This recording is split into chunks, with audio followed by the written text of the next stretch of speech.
This is TWiT. I got a call a few months ago from a guy I'd worked with on MSNBC's The Site. He was an NBC vice president. He executive produced The Site. He actually was a legend in broadcasting. He produced Don Imus's TV show. Don famously used to call him Moose Butt Bohrman. Oh my God. He was affectionate way, I'm sure. Affectionately. He was original staffer on Nightline, became executive producer at ABC, created World News Now, which the Wiz is a regular on. Probably you would know his work best at CNN. Do you remember the holographic correspondent on election night? Yes. He invented that. He was a very technical guy. He was a very, very smart fellow. He did Newsnight with Aaron Brown. He worked for Vice President Gore. He actually ran Gore's Current TV. When he was at Current TV, he created The Young Turks. Okay. Which you might have heard of. I work with Cenk. Yeah. Serial entrepreneur. Yeah. He had been working as a consultant for many years. He lived up a little ways in Healdsburg. I knew him because I worked with him at the site. He helped develop the site. I've told many stories about him. He was a really great guy. He called me a couple of months ago and said, we're moving out of this beautiful house in the wine country down to Palo Alto, and I am getting rid of memorabilia, and I have the original sign from The Site, which was a show we did on MSNBC from 1994 to 96. Is that what that is? And it was hanging up, but it had been broken. The lights didn't work anymore. It had kind of fallen apart.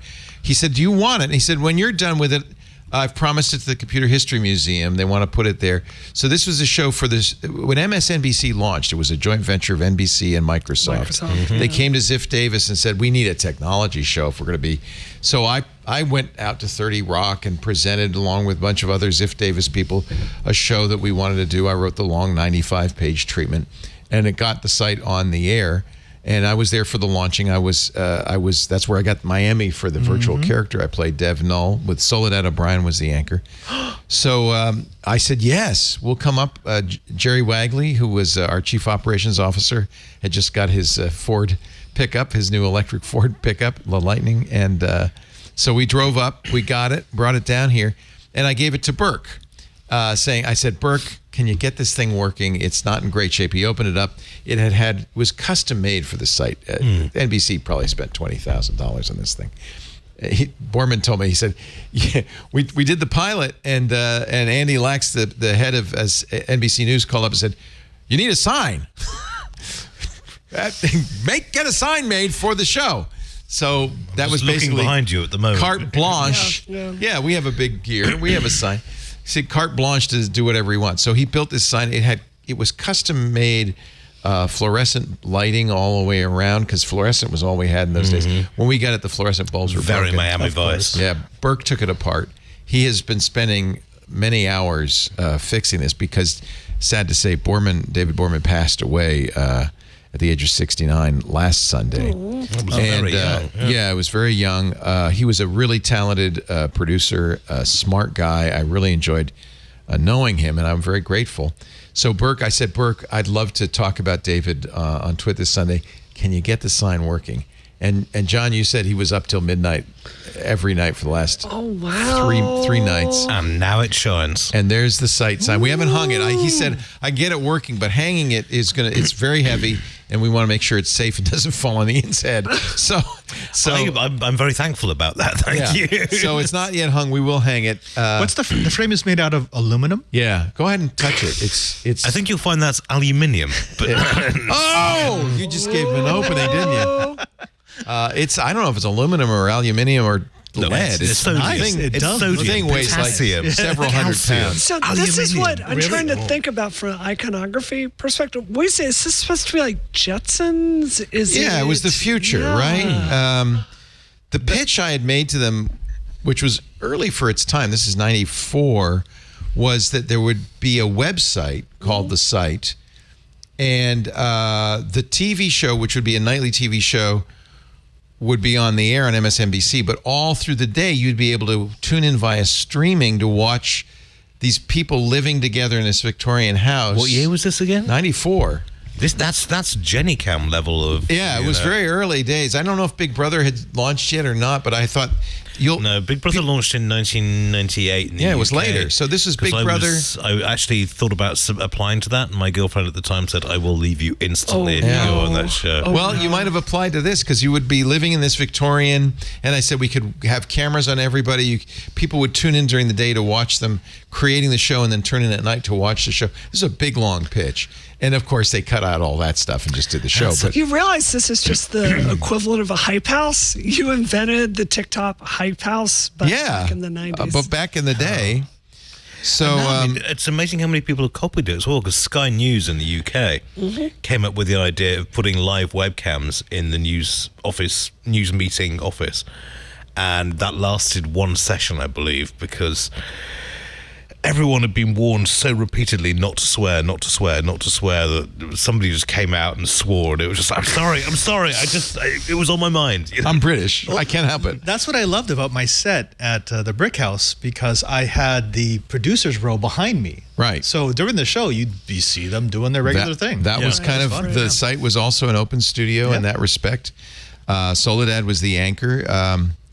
Yeah, and you see, this is the logo. It was definitely... Look at that. I was called out Christmas 1994 to pitch them, or maybe it was Christmas 95. Yeah, because it launched in July 96 to launch this.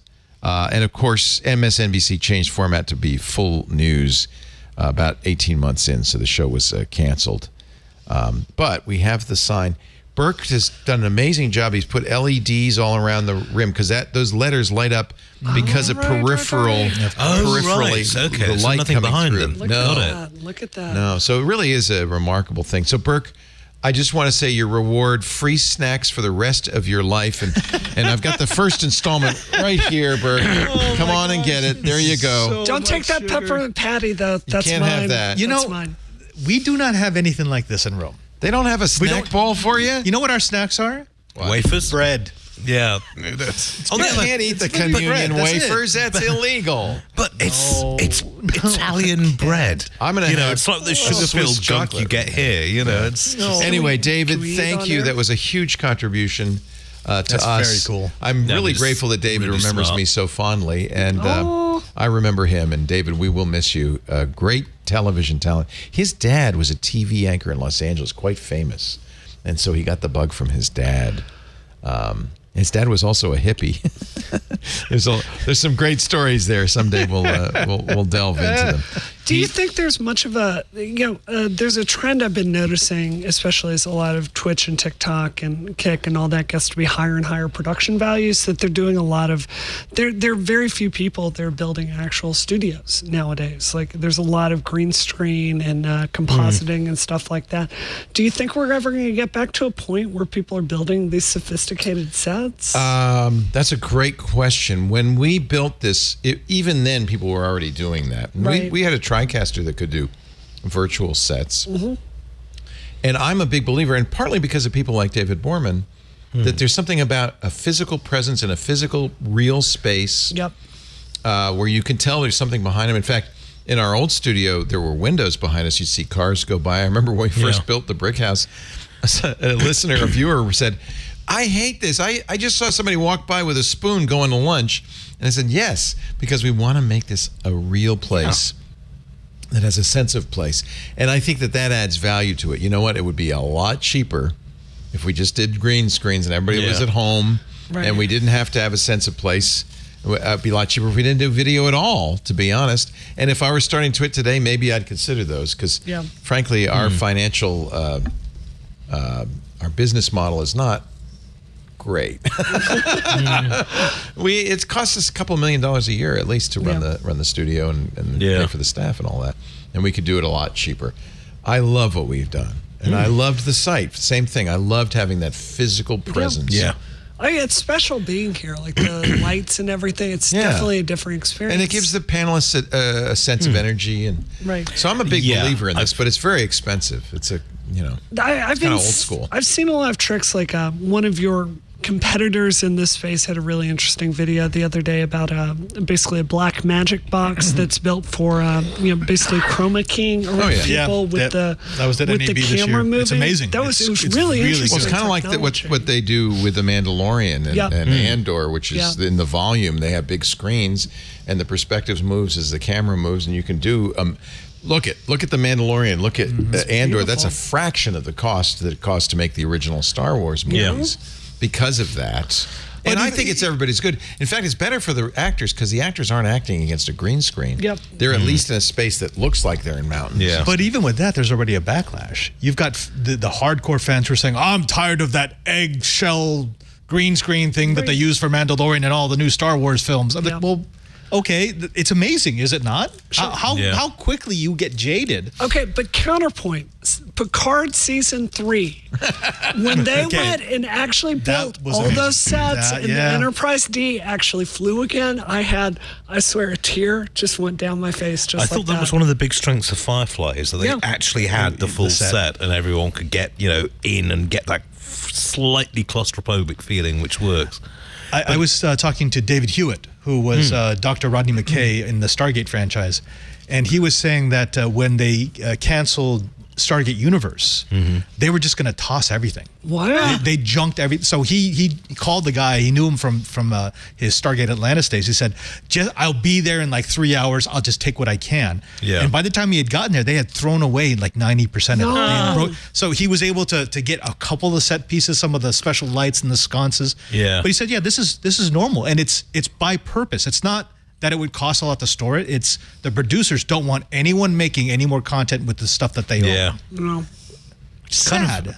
Well, it kind of reminds me of, I was watching The Imitation Game on the flight back from New York, and it was just kind of like, it's kind of like the end of Bletchley Park, where it's just like, right, we need to stop anyone knowing about this, therefore we're going to destroy it all. Yeah. Even the reputations of the people like Tommy Flowers and Alan Turing that made it. So That's what made the Empire so evil. That they wanted to shut down all the copies? Oh, actually, no, it was the rebellion where they had to let those people go in to die because if they told them they knew the guy who was embedded in the Empire would be. Never mind. That's what made the rebellion so evil. There's a really good, this Jeremy Norman's historyofinformation.com. Look at this. A really good piece. Yeah, we do have the Death Star plans. Many Bothans died for that floppy disk. I did love the Rogue One review. I think it was CinemaSins that did it. Just like, if you're really into file formats, they take the plans, they put them on a videotape, they put them on another thing, they broadcast them again, and then they put them out. I saw that. I'm like, that's really good InfoSec. That's a good policy. Sure. Honestly, I still think Rogue One is one of the top 3 Star Wars films of all time. But, Look, the way that it worked where it had half of it on one, that's just good page tabling. So. Do you want to hear about the latest news happening in the tech world from the people who write the article, sometimes from the people who are actually making the news? Well, we got a show for you here at TWiT.tv. It's called Tech News Weekly. Me, Jason Howell, and my co-host Micah Sargent, we talk with some amazing people each and every Thursday on Tech News Weekly, and we share a little bit of our own insights in each of us bringing a story of the week. That's at TWiT.tv/TNW. Subscribe right now.